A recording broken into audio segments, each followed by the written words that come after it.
Well, we all said it. We all said it was going to happen.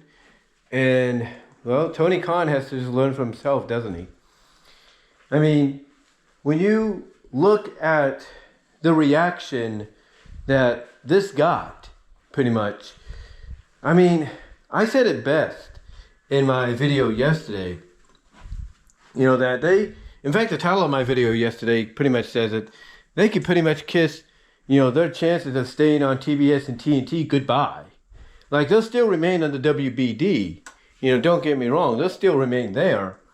But any chance to remain on the big two when it comes to cable television, that ain't going to happen.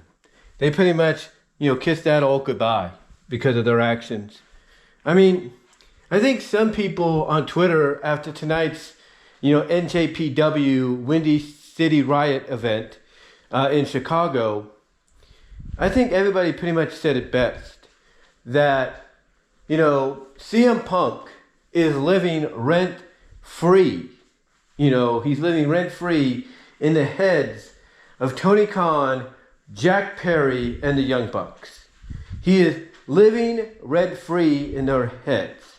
Now, even though Jack Perry lost his match tonight and, shook his opponent's hand out of respect and then flipped off the crowd, you could say what you want. Like, you could say, well, that makes him a tweenish, heel or a heelish face.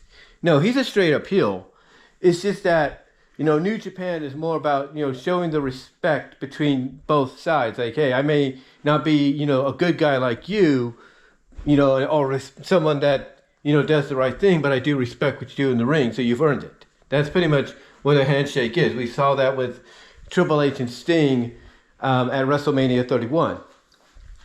But anyway, to get back on what I'm saying, despite that, Jack Perry comes out tonight and he has a riot squad with him. Because that's the theme tonight. It's Windy City Riot in Chicago. So he has a riot squad with him, escorting him to the ring.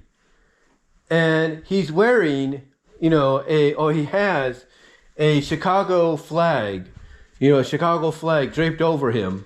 And then when he drops the Chicago flag, he has Cry Me a River on the back of his leather jacket. And it's like, if it wasn't any more evident that CM Punk is living rent-free in these people's, heads, I don't know what does. I mean, Tony Khan thought, airing this, trying to incorporate it as part of a story, depending on who you want to believe, he thought airing this would, get people to side with him and understand, hey, see, we went wrong. CM Punk's the one that started. He's at fault.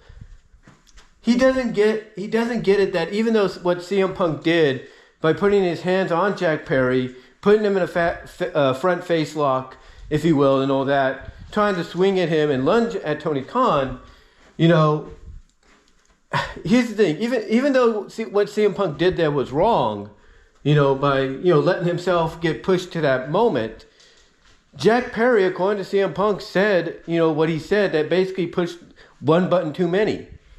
And he had told Tony Khan on countless occasions, take care of this or I will, and if I do, you're not going to like the way I do it.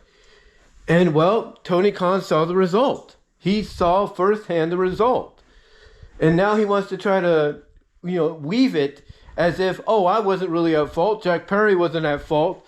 It was CM Punk. CM Punk's lying to you. Here's the evidence. And now he's seeing the result. He is seeing the result, the backlash he's getting, not just from fans, even diehard AEW supporters, if you will, drones as they're called sometimes. But he's also getting it from people like Dave Meltzer. He's getting it from Brian Alvarez.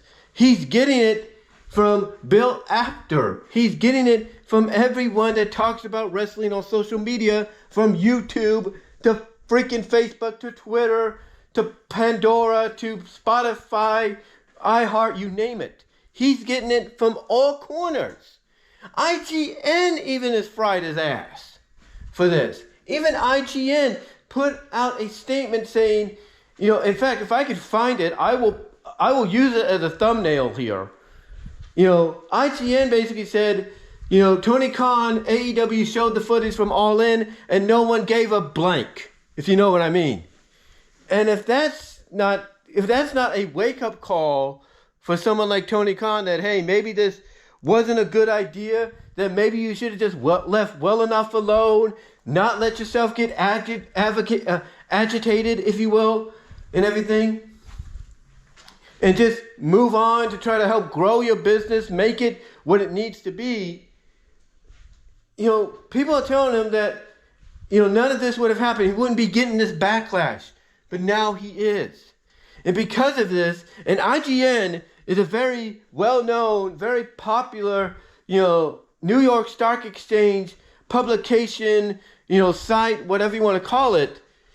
You know, when they're calling you out and saying what you did, it was stupid, that's going to get to the ears of the guy that you're hoping is going to renew you to stay on TBS and TNT and hope to give you that max deal. That it's going to get to his ears, and he's going to be like, I don't want to give you a max deal on, you know, via streaming. I don't want to keep you on TBS and TNT. You know, I'll keep you on the WBD networks, but you ain't going to be on the big two, and you ain't getting no max deal because of this crap. He has no one but himself to blame. You know, he's no one but himself to blame. I mean, again, yes, I agree with Solomonster on this. No one comes out of this looking good, all right? Yeah, CM Punk shouldn't have let, you know, what Jack Perry said get to him and everything. He shouldn't have let that happen. I agree with that. But as I said before, and I said in the video yesterday, he's a very volatile person when you push one button too many on the guy. And that's what Jack Perry did. That's what the Bucks did, you know? And Tony Khan not doing what CM Punk asked him to do as a boss. That's what he did. And now the end result is what we got. The point I'm getting at is AEW, for every step forward, as we've all been saying over the past few days, for every few steps forward, they're taking like 50 steps back. And this is basically taking 50 steps back, and that's not good. So Tony Khan, you know, he has no one but himself to blame for the backlash, the dislikes, you know, the vile disdain he's getting right now because of pulling a stunt like this. And I'm not going to be surprised that when word does get to David Zaslav and Kathleen Finch of what happened here, and because you got outlets like IGN saying stuff like that, saying it was dumb, goodbye TBS TNT deal, goodbye Max deal, and hello True TV, hello Discovery Channel, oh, hello random, you know, WBD Associated Syndicated Networks on broadcast television. You know, hello to all that, because that's what's going to happen. That's what's going to happen. He's going to end up having Rampage on different nights across syndicated networks.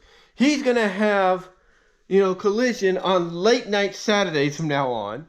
He's going to have Rampage on late night Wednesdays because of stupidities like this. And on networks, no one's going to really watch, despite one being all sports and the other being all educational. He's got no one but himself to blame. And I think anybody watching or listening to this knows that.